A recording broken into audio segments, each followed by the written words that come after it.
Good morning, student.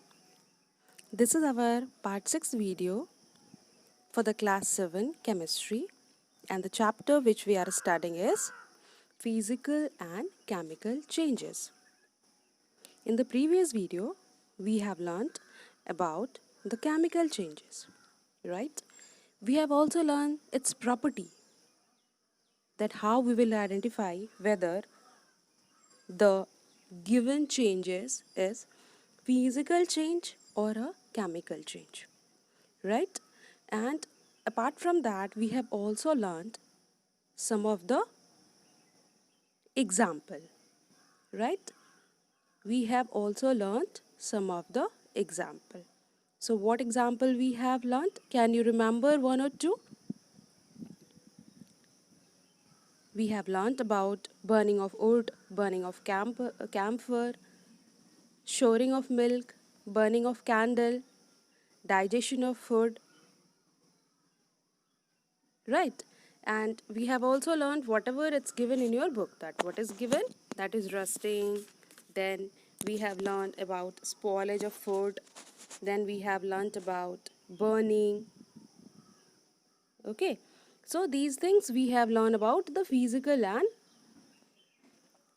we have learned about only these examples are the changes of chemical change.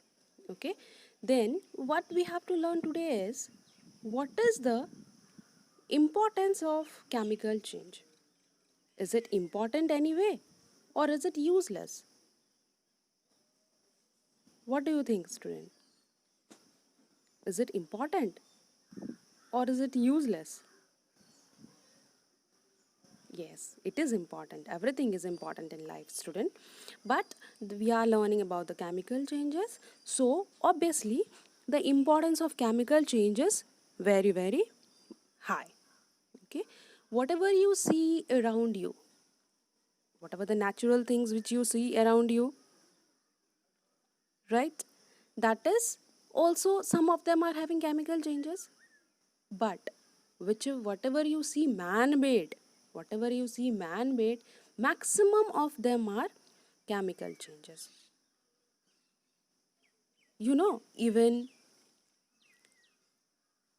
the metal, even the metal, iron, it is a metal, right? But it is also the result of chemical change, right?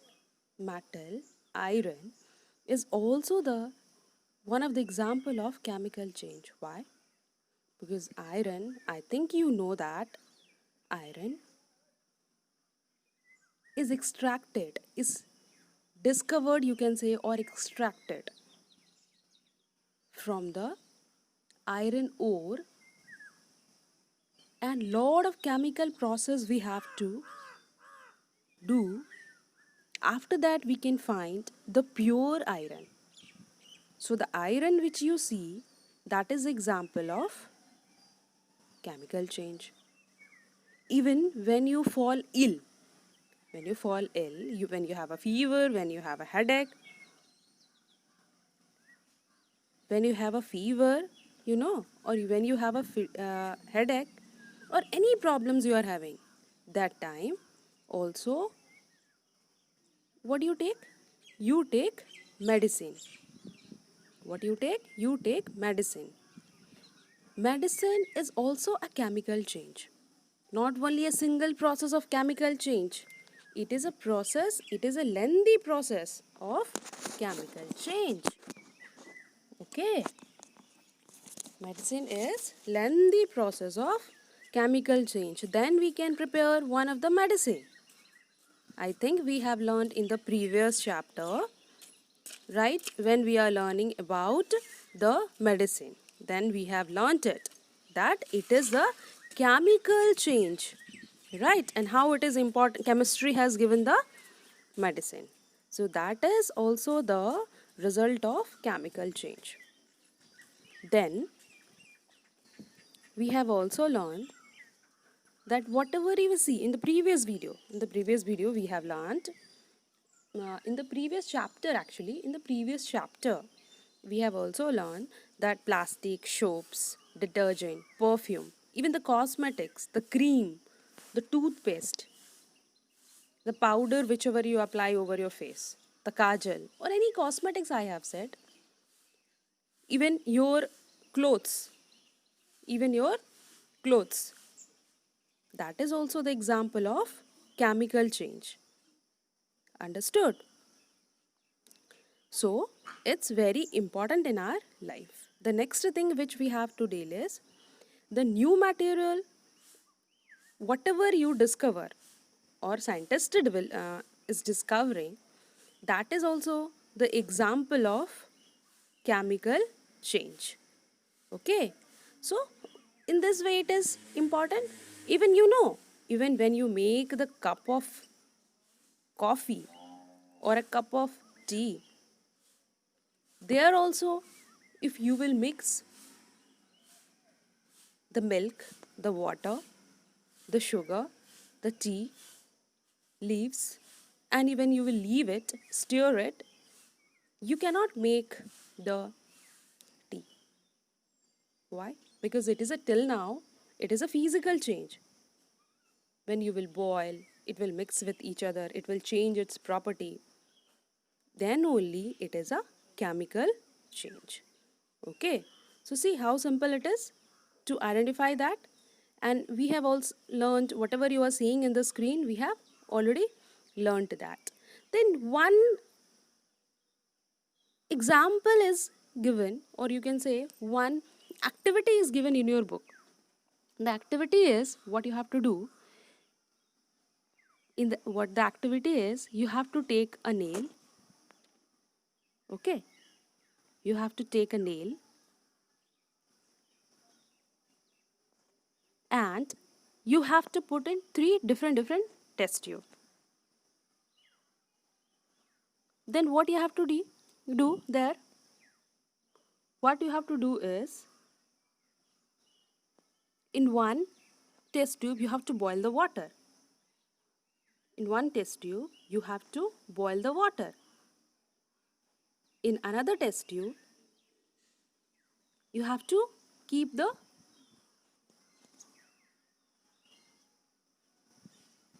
hot water, in hot water, that is boiling water you can say, where after boiling all the oxygen will be evaporated. The second thing is, the second thing is,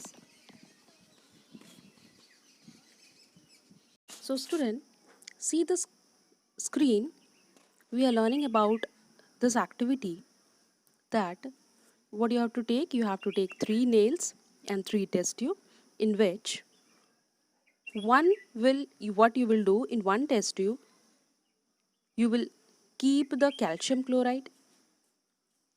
It is a chemical, okay? It is a chemical. So you have to get the calcium chloride. If you just, it's a demonstration given in your book, right?